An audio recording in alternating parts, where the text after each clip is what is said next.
All right, welcome back to 353. Yeah, this is our last lecture before reading week and before the midterm. That's scary. So, well, I expected like no one to show up today, so this is nice. So, what do you want to do today? You want to hear me lather on, review the course, or do like the latest midterm, or what? Review the course. You want me to blather on about the course real quick? Are there solutions posted to the midterm? Yep. Review the course. Review the course, okay. So, I can give some thoughts on the latest midterm too. So, all right, so we can speed run the course then and then go into stuff. So, started off, intro lecture, 3 major topics in this course and how they apply to operating systems. So we've only really touched on the first 2, so virtualization and concurrency. So virtualization, well, processes kind of virtualize the CPU. Also, they virtualize memory. Now we went on, talked about how virtual memory is implemented, all of that fun stuff. And then we talked about concurrency. So that was like, switching back and forth between processes, which the scheduler is responsible for, and touched on it briefly with threads. Threads get switched back and forth too. Only difference is threads share memory. So, important kernel interfaces, that's what operated between CPU boundaries. So there was like kernel mode and user mode. So we we're talking about like, what the hell even is an operating system? And we were like, oh, well, it's the software that interacts with the hardware that supports your application. And it's like, okay, well, the definition of what you might consider an operating system depends on what application you run. So we learned that, hey, there is like this special hardware mode on your CPU called kernel mode that actually lets you have access to more instructions that interact directly with the hardware. And that's how the operating system provides some security.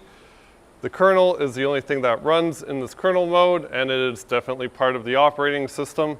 So the only way to actually ask the kernel to do things for you, aside from tricks with virtual memory that we kind of discovered, is by doing system calls.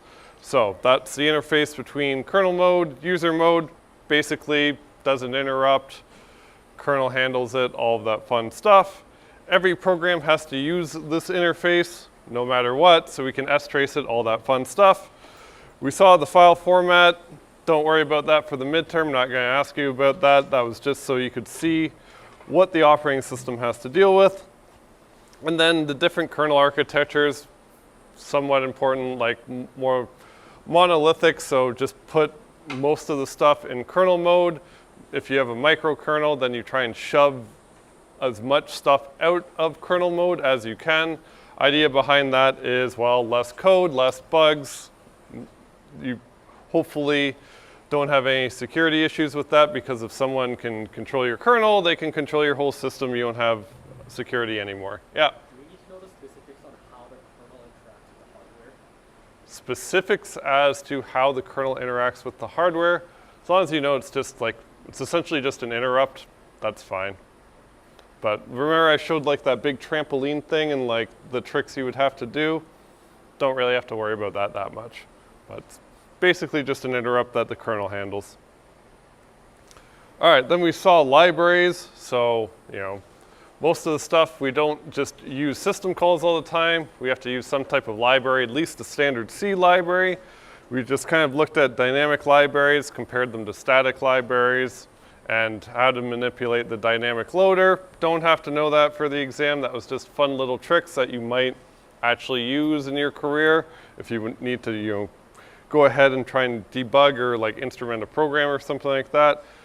Saw some examples of like, hey, if you define a library, well, that corresponds to a specific ABI, and if you change it, you can change it without changing the API, and really, really bad things happen.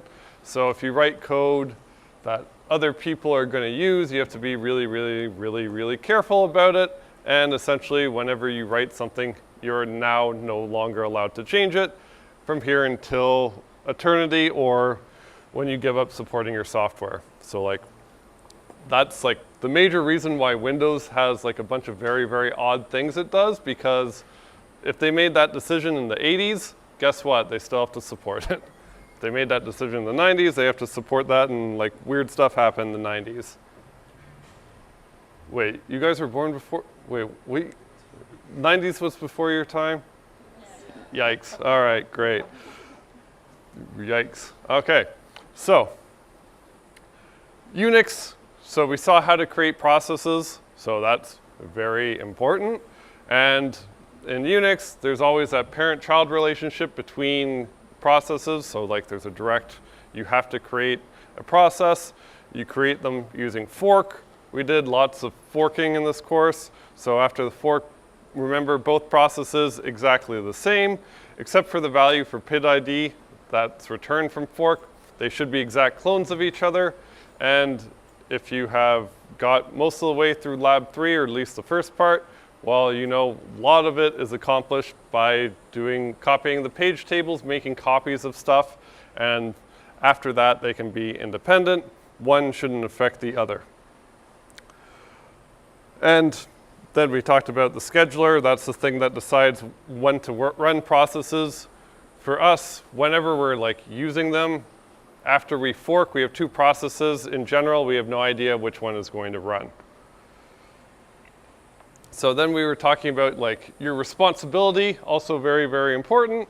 So the operating system has that parent-child relationship. We talked about zombie processes, orphan processes. So you should be able to identify them, figure out how I screwed up. If I give you some code, you should be able to say, hey, do we create zombie processes? Do we create orphan processes? Probably, how would I fix that, or what am I missing? And that has to do with like, oh, I should probably, you know, call wait and take care of my children unless I want them to outlive me, in which case they become an orphan. They might probably get adopted by a NIT or a sub-reaper because we love weird names. All right, then we saw IPC, read-write, very important, and it's basically what printf does anyways. Saw redirecting some file descriptors for communication using pipes, so we created a pipe, good stuff to know. Signals, signals kind of a pain in the ass. I might ask you a short question about that, but for your sanity and mine, I probably wouldn't do a long question on signals because they're kind of a bad idea. They're kind of like interrupts for user processes. Kernel has to like handle 3 types of hardware interrupts. The 3 types of hardware interrupts, not that important for us, but if you have to implement this, might be good to know them, but for the exam, don't worry about it. All right, any questions so far? Am I going too fast? Or, all right. All right, so then we saw, oh yeah. Sorry? The 3 types of interrupts, they are like actual hardware interrupts, like faults and stuff like that, and then like user requested ones. So like if you trigger your own interrupt, or if you like have an illegal instruction or something like that. So those are all types of different hardware interrupts, and they're given names I can't remember off the top of my head, but those are basically the 3 categories. But don't really need to know them. All we really know is that, well, signals, user interrupts, and the kernel might get something like a divide by 0 and then signal your process that you did something silly, and it essentially propagates that interrupt up to you. All right, then we saw scheduling, looked at a few different algorithms. It was a fairly boring, straightforward lecture. So saw first come, first serve, aka the fast food restaurant algorithm, or like the basic thing you would ever think of. Then we did shortest job first to reduce average waiting time, then shortest remaining time first, where we interrupt preemption, so we could just, before we were just letting a process run until it was complete. Then we were like, hey, we can just interrupt it. We can take the CPU away from it if a shorter job comes in. And if we do that, that's the lowest waiting time or turnaround time. But with scheduling processes, you don't really care about just minimizing the average waiting time. You want fairness, you want good response time, especially if it's a process a user is actually using. If you opened a process and you had to wait, I don't know, until your until you were finished using Discord to like use your web browser. That would be really stupid. So probably want to be able to interact with them, switch back and forth between them. So then we shot shortest remaining time first, and then we saw the first one that's actually somewhat useful is round robin to try and optimize fairness and response time.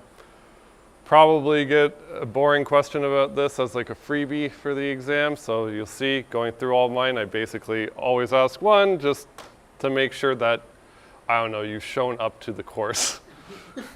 So they might have a little tweak where I add something from this lecture. So like more solutions, more issues. So we could introduce priority, have that priority inheritance issue where if a high priority process is depending on a low priority process, well, then that low priority process should actually be treated as a high priority process in order for that high priority process to actually run as a high priority process. So solution was that just if some process is waiting on another, you just inherit the highest priority. After that dependency is broken, you can reset it back to default. Other things you could do is like you could try and categorize the processes between the ones you care about interactivity, ones you don't really care about that much. So you might try and just do round robin for the interactive ones and first come, first serve for the rest, or just different algorithms completely. Then we talked about, what we would do if we had multiple cores we had to schedule. First silly thing to do is just do the same old algorithm, but just throw your processes on CPUs as long as you have CPUs available. Then we were like, oh, well, that's probably slow because there's only one thing making a decision. I can't make that decision in parallel. So we could just have each CPU core keep track of its own schedule, but then they might be unbalanced, and the solution to that is like to switch a process back and forth between CPUs, called work stealing, all that fun stuff. Then we finally got into like, real time. So real time needs predictability, needs to be like things have a definite deadline that you have to meet. And on Linux, too complicated. You don't have enough control over the system, so it does soft real time. So it just uses like round robin or first come, first serve. And the idea behind that is it meets its deadlines in practice because it doesn't really do anything that complicated. For real times, it would probably be just like an embedded processor that's only running one application at a time, and you know exactly how many applications you're running. They would be simpler hardware, and they would have a simpler scheduling algorithm.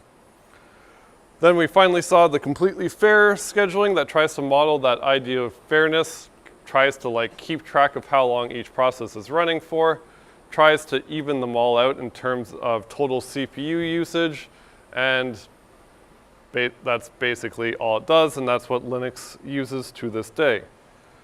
All right, then we got on to the fun topics of page tables. So page tables, they are the mechanism so we can translate virtual addresses to physical addresses. So the MMU is the hardware that actually uses the page tables, and the kernel, as we should kind of know by now, the kernel is the thing that manages the page table, and then MMU is the hardware on your CPU that actually uses the hardware or uses the page tables to do the translations. So we saw, okay, well, we can just do we can do big blocks of memory and only do translations for blocks of memory at a time. We called them pages. They're 4,096 bytes, usually is the default. And we saw, okay, well, if we just had a large table, which was basically an array that kept track of all the translations, that would be really wasteful, even on 32-bit machines, but especially for like 64-bit machines that used a 39-bit virtual address. They were like 1 gigabyte, so not something we would want to do. So we kind of simplified things. We thought of multi-level page tables, and we can simplify the kernel memory allocation because the kernel only allocates pages, and one page is just as good as any other page. So it can just use a free list.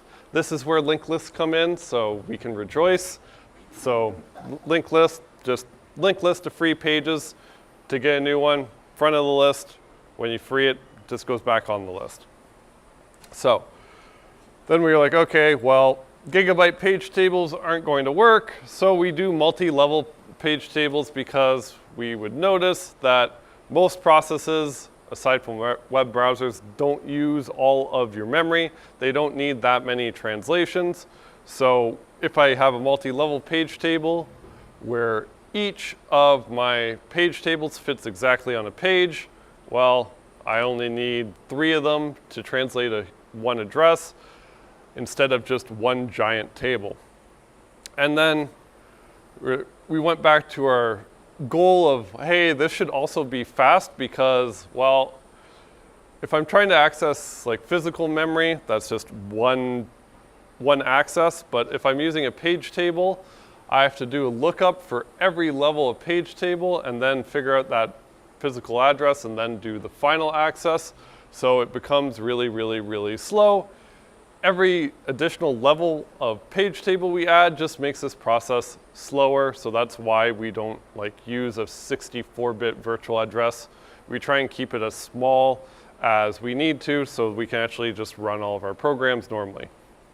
So the solution to speed it up was to use a TLB or translation look-aside buffer to speed up memory accesses, basically acts as a cache. So it just essentially saves any recent lookups so that it can just look them up fast without going and stepping through all the page tables over and over again.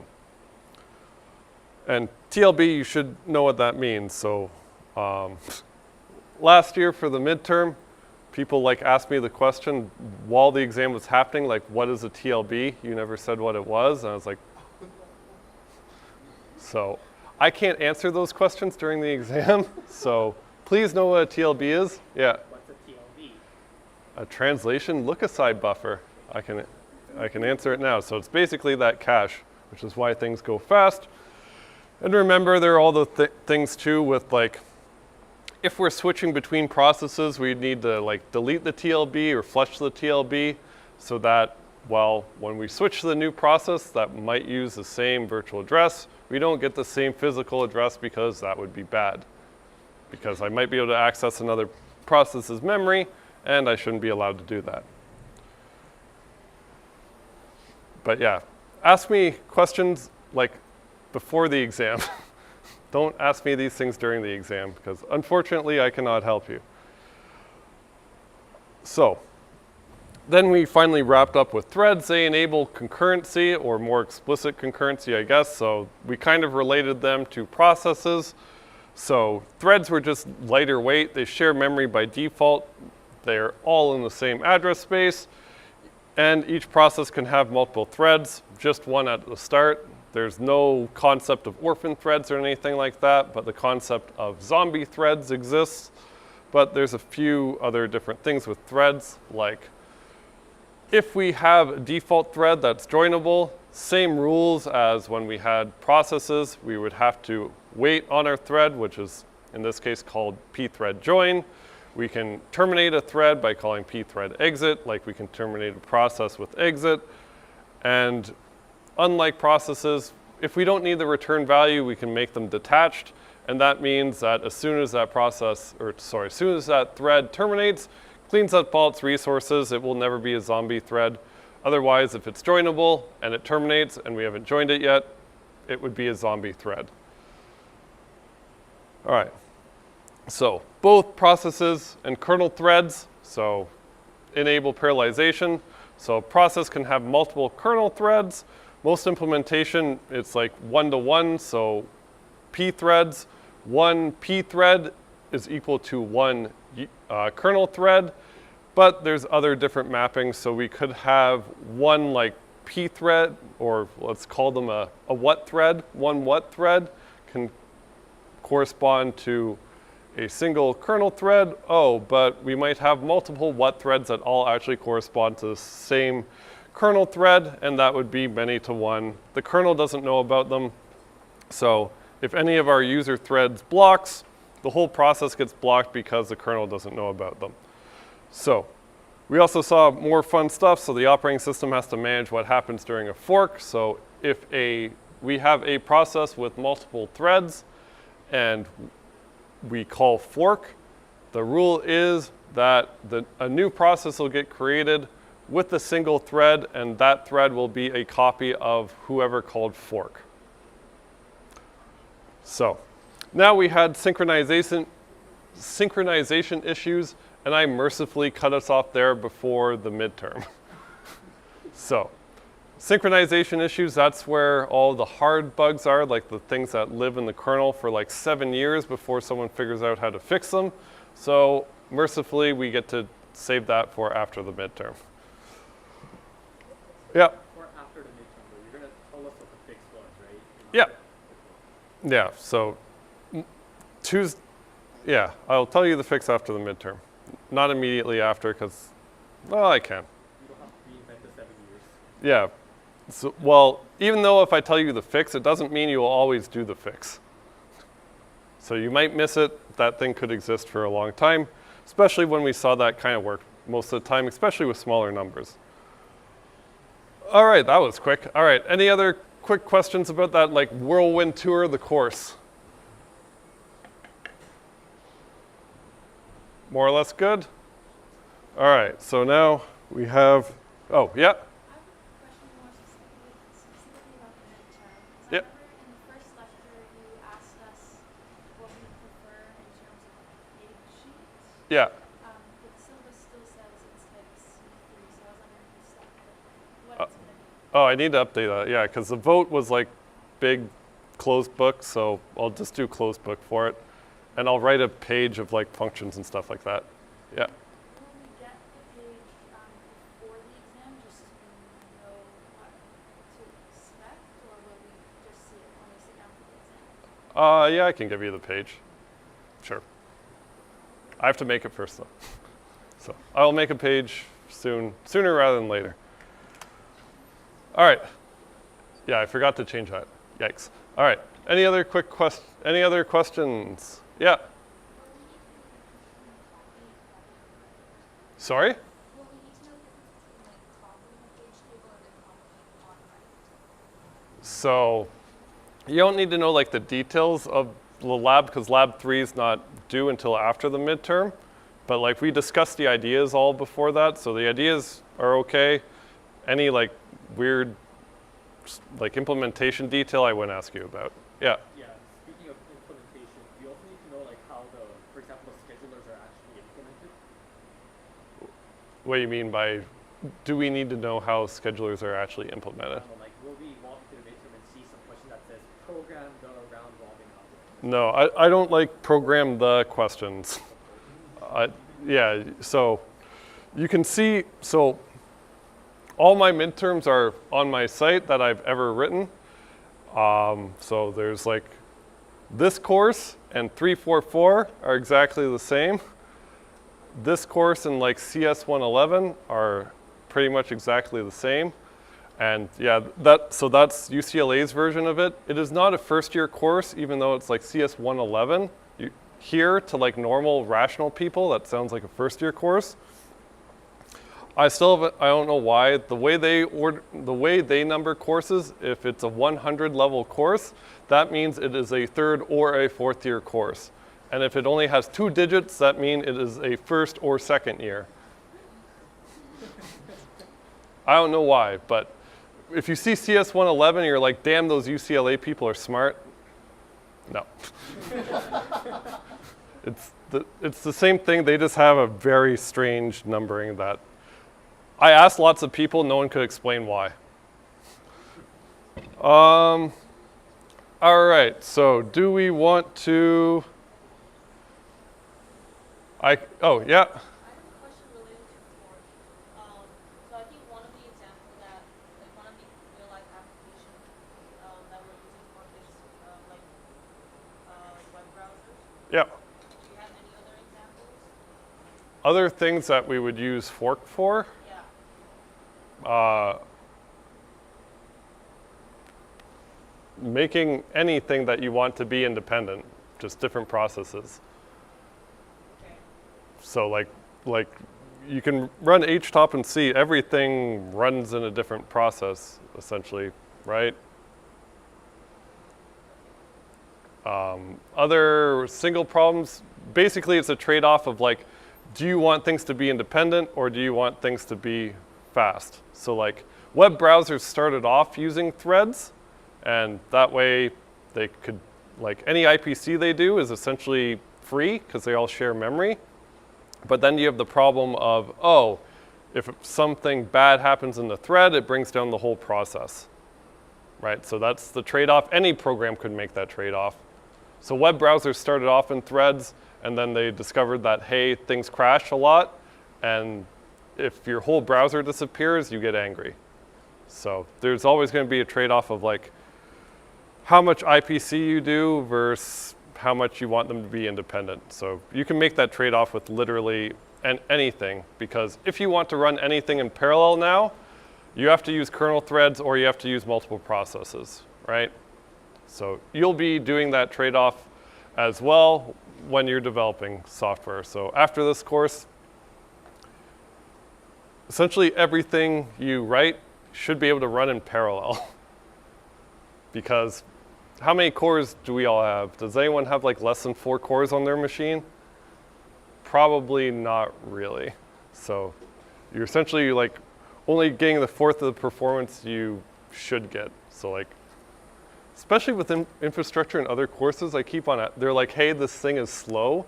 And then I ask them, oh, are you using all the cores? And they're like, no. I'm like, okay, so what? All right. All right, so options. I can go over this fun thing and explain it in gory detail, or like quickly run over the latest midterm and give my thoughts on it. Any? All right, this question? Like no one? All right, other midterm? All right, more than one, good enough.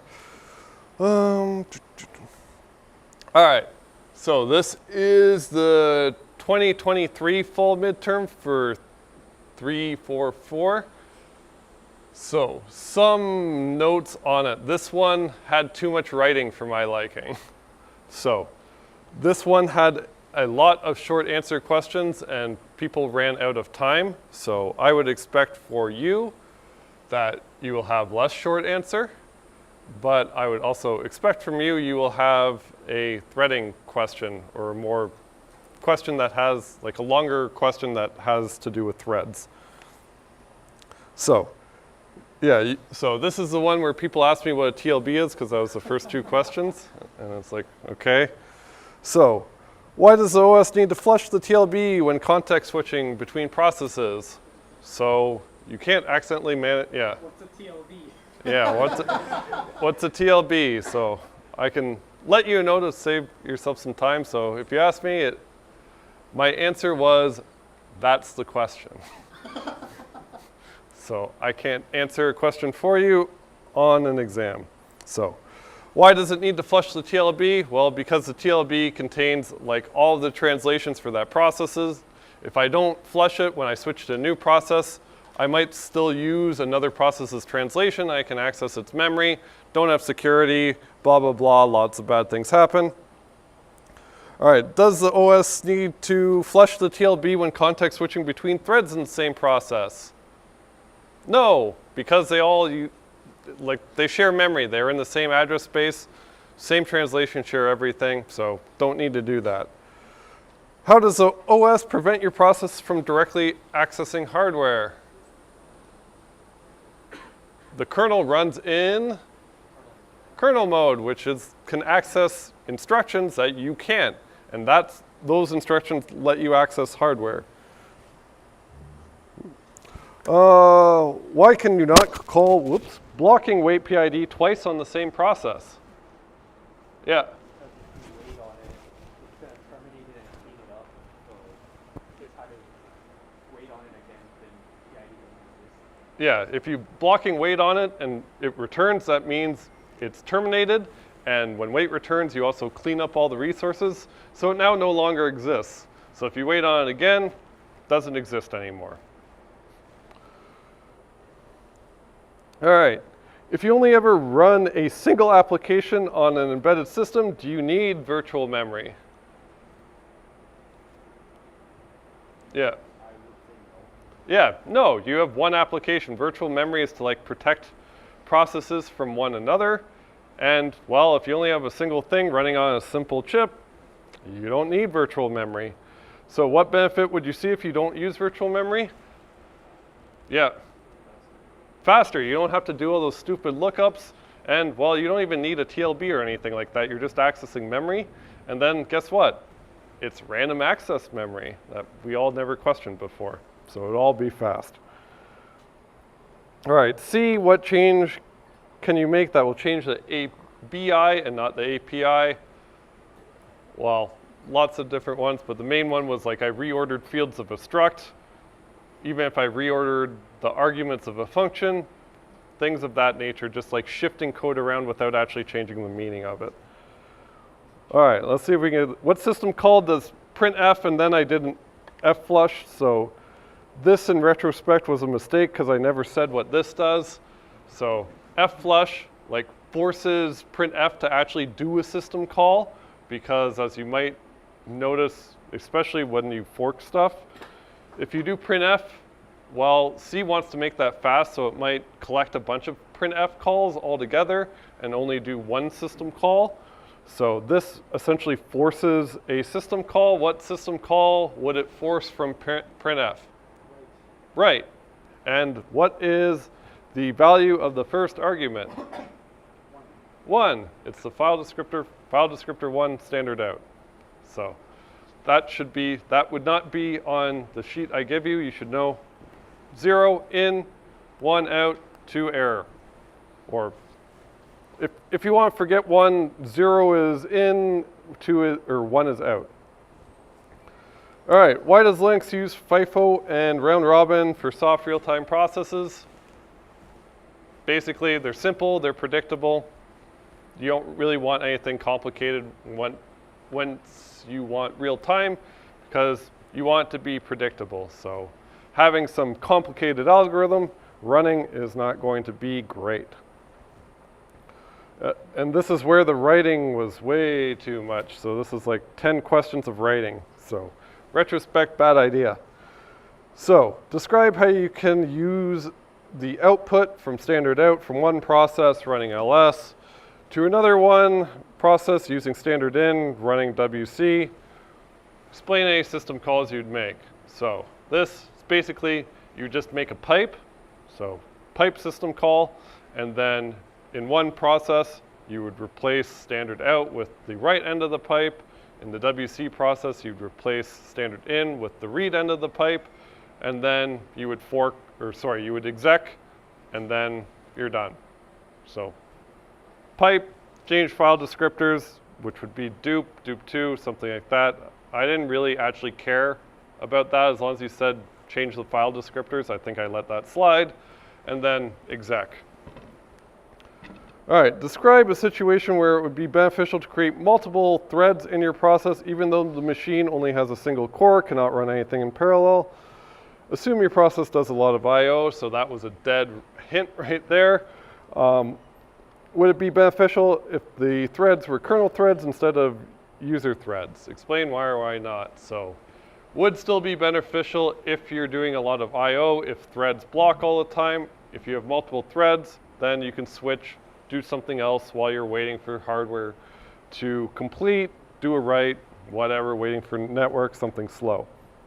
So in the case that, yeah, so that would be a benefit to using threads, but they would have to be kernel threads. Otherwise, the kernel wouldn't know to switch between anything else. So if they were user threads, it would just block your process and everything would be slow.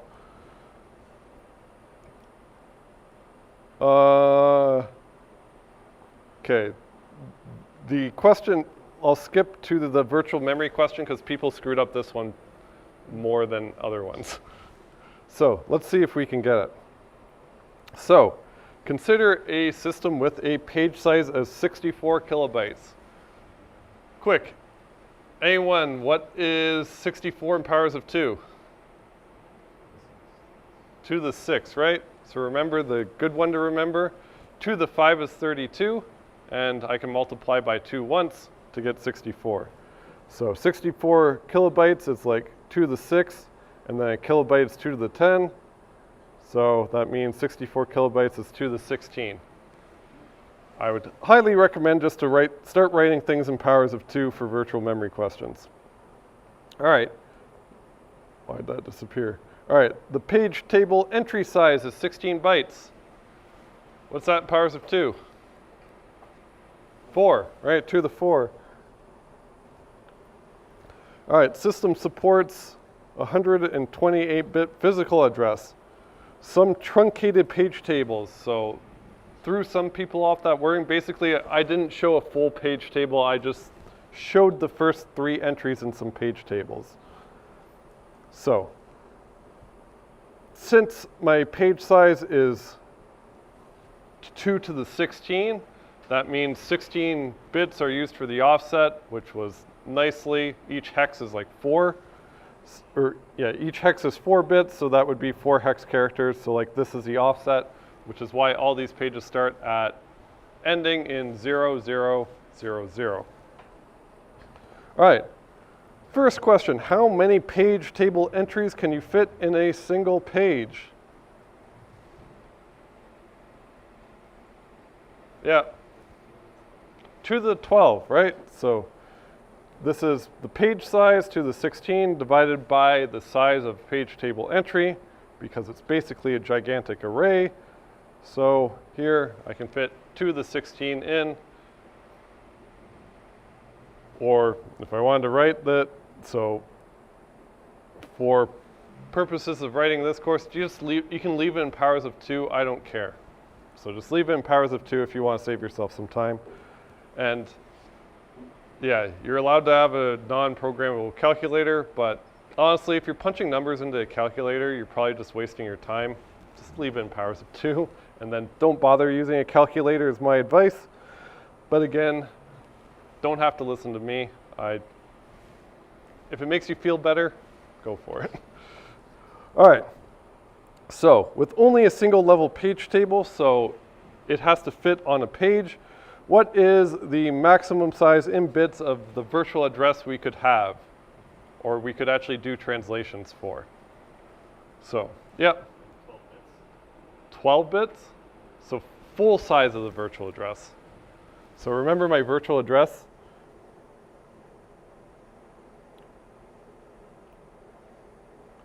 Is made up of 2 big components. So it's like the virtual page number and then the offset. 12 plus, yeah. Page size is different. Page size is 2 to 16, so that would be 16 plus 12. Yeah, so I need 16 bits for my offset here. And then if I only have 1 level of page table, then I would have this many entries I have to pick between. So I would have 12 bits for my index for my single page table. So in total, that means I have I can support up to a 28-bit virtual address. So anything higher than that, I need another level of page table. This just says for a single level, so just 1. All right, are we okay so far? All right, so for the system with a single level page table, assume the root page table is at ppn A, which means this would be at address, like since everything is page aligned, it would start at address A000 in hex. So that means it is this page table right here. So this page table, if we only have a single level of page table, this would act essentially as L0, right? So we're given that our L0 is supposed to be that page table, and then we're translating the virtual address 00177. So we can break this apart. So the last 4 hex digits, that's the offset, which we don't have to translate. That's where we are within a page.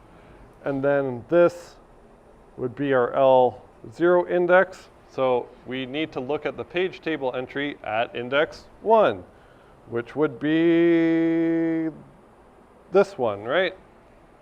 And doing the translation that we've talked about, it would have to check, okay, is it valid? Okay, it's valid bit is 1, perfect. And then since this is an L01, the PPN is what we use for the actual translation. So we would get the address 00E or just E7777 because this is the PPN and then our offset's the same. Yeah. Yeah. Yeah. If the valid bit was instead 0, you just say page fault, no translation. Seg fault, page fault, whatever you want to call it. I'm probably not too picky. All right, so here's that right now. For the same setup above, we translate the address to 777. What physical address do we get, or page fault? So in this case, we're using index 2, valid bit 0, so page fault. Page. All right, good. All right, so now we do have 2 levels of page table. So each page table still fits on a page. What's the maximum size in bits of virtual address supported? So now we have an L1, we have an L0, and then an offset to make up our virtual address. Our offset is still 16 bits, and each of our indexes are 12 bits. So now this is what? 40 bits, if I can do math on the fly.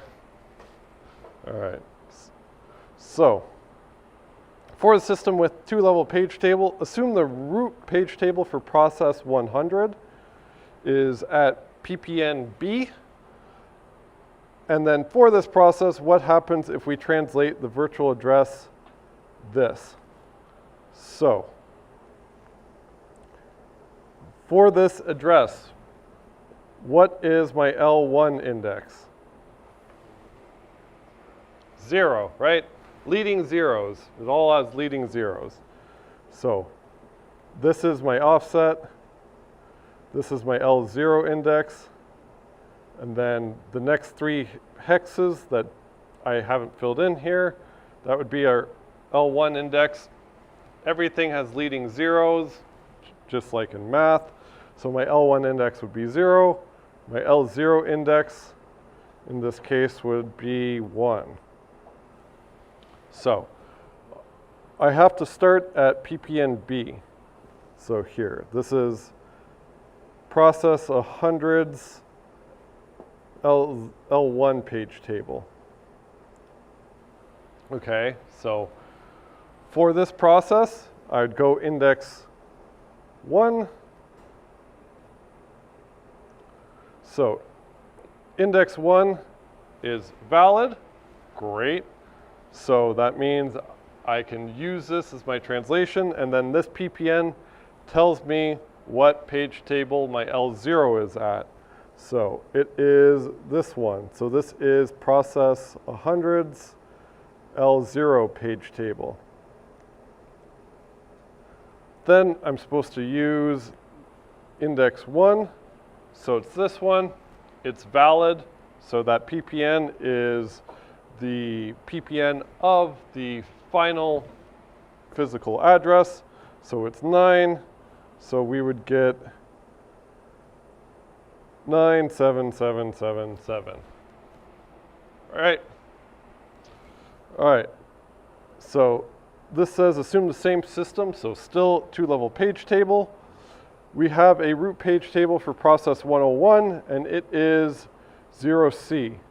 What happens if we translate this big old address? So again, this is the offset. This is the L0 index. This is the L1 index. And it's at C. So what happens here? So this is process 101, L1 page table. And then here we are using index 1 for the translation.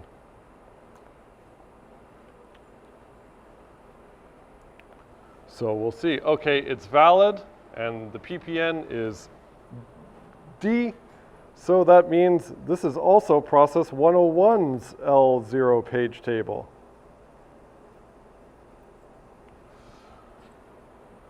And then we go index 2, so it's not valid, so we would get a page fault. And it says when there's a page fault, tell me the page table entry or what lookup fails.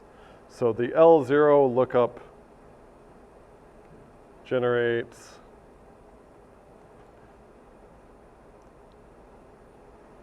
a page fault. All right, so might have noticed something weird that they both share an L0 page table. So that was what this last question's all about. So given that our processes and their root page tables, is there any issues to make sure that they're completely independent? Oh, well, explain why or why not. So here, you could just give an example or say they're using the same L0 page table, so they'll have access to the same physical memory, possibly through different addresses. So basically, if I had in process 100, if I use the address like 000 and then doesn't matter here, and so this would be like the L0 index and then the offset. If I had that in process 100 and then in process 101 I used this virtual address, so 001 and then any L0 index and then any offset, those would actually go to the exact same physical address, right? So if I just did, I don't know, 0077, that would actually translate to the same physical address in both processes. They're not independent, they're both accessing the same physical memory. That's bad. All right. Whew. All right, questions about that? So hopefully the rest was okay. The last part was only 2 points anyways, so yeah, this one, usually my exam shouldn't be too long. Usually I like to give you time to think about what you wrote.